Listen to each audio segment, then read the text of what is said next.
Hello everybody, this is Fernando for the latest Cryptids and Monsters video. One more entry for this particular chapter with regards to your suggestions, and the reason I picked this one was because I actually have a pretty good experience with this particular cryptid. So I wanted to talk about first the cryptid itself and then my own experience on there.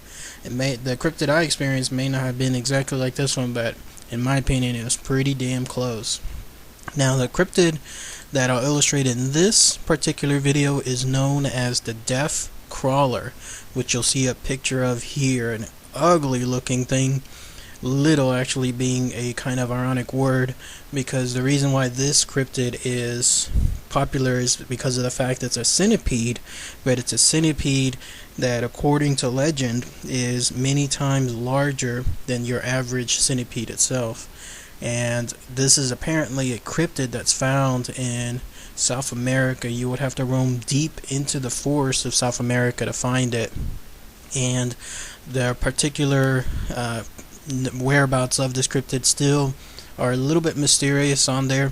Apparently there's a show called Lost Tapes where it chronicled some people that have come across this particular cryptid. If anyone has seen the episode, please be sure to post your comments about that episode below. But this is what they describe this particular cryptid as. They call it a cryptid that feeds on frogs, tarantulas, birds, lizards, rodents, and even bats. And this is the most interesting part: catching them in mid-flight as the centipede hangs from a cave ceiling. So not only is this thing already creepy looking enough, but this is one smart thinking little cryptid where it hangs alongside the ceiling of a cave, just waiting for its prey to come about. And the minute that this prey comes about, it pounces, it jumps, it lands, it does whatever, and delivers its bite. And like all other centipedes, the venom within this particular cryptid is very potent, far more than your average centipede. It's been stated that this particular venom within its bite can cause fever and swelling to the area where it bites. It grows and it gets to the point where it is bad. People, according to the legend, it states that if something bites you on there, the potency of this, it's as if you suddenly have your bone broken, or if you just got shot. That's how powerful this thing is. And that's for the humans. Anything less than a human, like a small animal, and that thing is dead on there. Now the official term for this cryptid, deathcrawler is just the nickname of it, but the official term is called Scolopendra gigantea, and that's, I guess, the official italicized or Italian word for it. And it apparently comes from, if it's truly out there, it comes from a descendant from the dinosaur age. And if you thought this particular cryptid, being about 12 inches long, is in some cases actually being recorded to have being 18 inches long, is ugly enough, imagine its cousin back in the dinosaur age. There was a particular dinosaur at that time called Arthropleura, which you'll see a picture of here. And if you can try to guess how large this thing is, your guess is not large enough. This particular centipede reached 8.5 feet long. You heard that right, 8.5 feet of monstrous ugliness, actually disgusting, everything that your nightmares can consist of. This was 8.5 feet. And so imagine something like this scurrying towards you. You would freeze in fear, and then it would be over. This thing would wrap around you and bite your head off. But that's its cousin, at least on there. We're talking about the more present day cryptid, and this is the death crawler. By the way, those that have experienced the death crawler said that it's actually a very swift runner. No idea yet of how fast it can go, but considering how quickly the smaller centipedes can go, I mean, they don't run, but essentially they move pretty fast. Imagine this thing at 18 inches. It's probably about as quick as, say, maybe a small dog, something like that, a squirrel, something that can scurry really fast, because again, you're considering something that has so many legs just pushing it forward on there.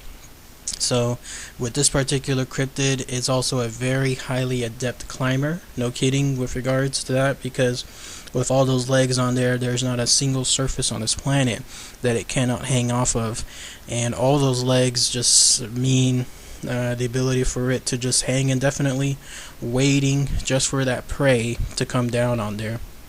Also, with regards to this cryptid, its venom has been known to potentially kill a full-grown man. So if you ever come across this thing, not only if you get bitten will you feel like you essentially just got shot, but if you don't get treated for it fast enough, then you could die from it on there. So if you're out there in the forest, you run across this thing, it bites you, unless you got a hospital somewhere nearby, you're a goner. So it's not good news with regards to that.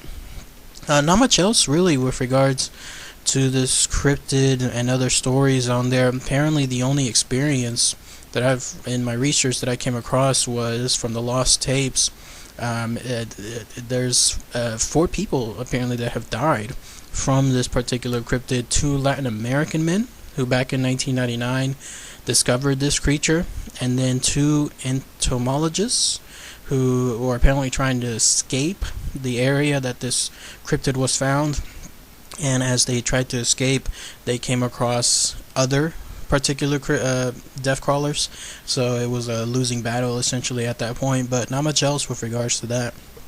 So there we go, everybody. That's the death crawler, probably one of the ugliest cryptids out there. This is the stuff of nightmares again.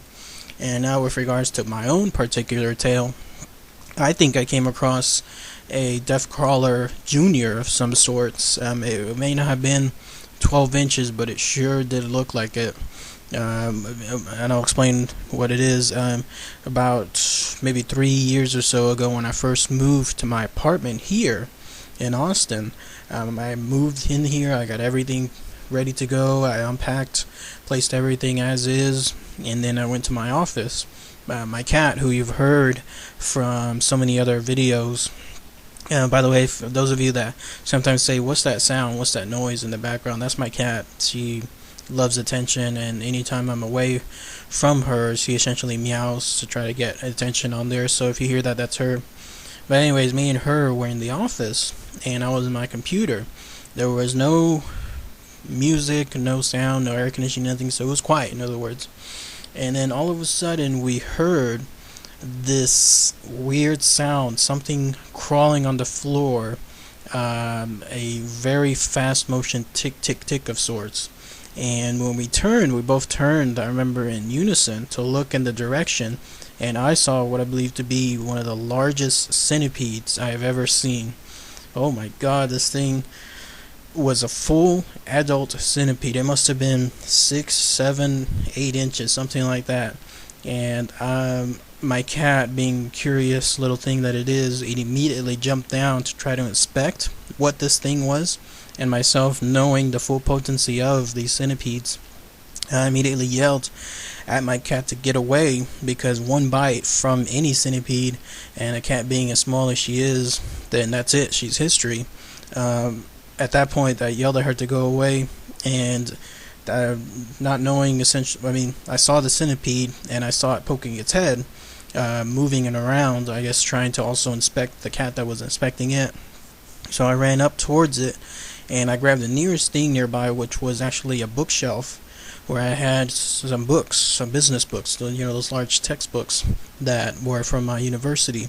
And I grabbed one, and I just pounded on it, on the centipede on there, to try to keep it down, to try to keep it solid, to keep it on the floor, in other words, keep it where it's at. The problem though was the carpet underneath it. That's what my apartment is covered in, so pounding a book on something that's already very thin against a soft carpet doesn't really do anything towards it. So this thing was just essentially just like moving about. That's about it. And this thing wasn't doing much to anything with regards to that. So then I grabbed more books. I placed the original book on top of it. I grabbed more books, and I piled up as much as I could, because that kept it in place at least. And then I went and grabbed a plastic bag, And imagine trying to put a centipede, probably about 6-7 inches, into a plastic bag without getting bit. And you know the problem that I ran into on that. So there I was, trying my hardest to use the books to push it into the plastic bag. I got it in there, but now the problem was I couldn't close it because this thing was scurrying about trying to get out of the plastic bag. And so I did the quickest thing I could, which was run to the apartment door, open it, and throw the plastic bag out. But I knew I couldn't be done with it yet, because if this thing got loose, there was a chance that it would just come back later on there. So near my apartment there were some large rocks on there, and when the location that I threw it at, it landed on some cement pathway. And so I grabbed those one giant rock, and then that's when I started smashing it, and that got it on there. It got it cut into several pieces, put those pieces into the plastic bag, and then threw it away in the nearest trash bin on there. So that's my story on there. Again, it sure did feel like this thing was larger than 12 inches, but I imagine that it was probably about, the centipede, about a good 6-8 inches in length. And oh my goodness, that was quite an experience on there. What a way to welcome this new apartment location. Luckily I was able to get some immediate pest control out here, so that way they could secure the area. And my thoughts about where the centipede came from is because here in my area in Austin, last I checked, these centipedes don't really grow anywhere near and around this area. Grow, being a subjective term, you know what I mean. But essentially, I think what happened was probably an apartment nearby probably kept these things as pets, and one of them escaped and then probably went to the nearest location, which just happened to be my apartment on there. So that's what I think happened on there.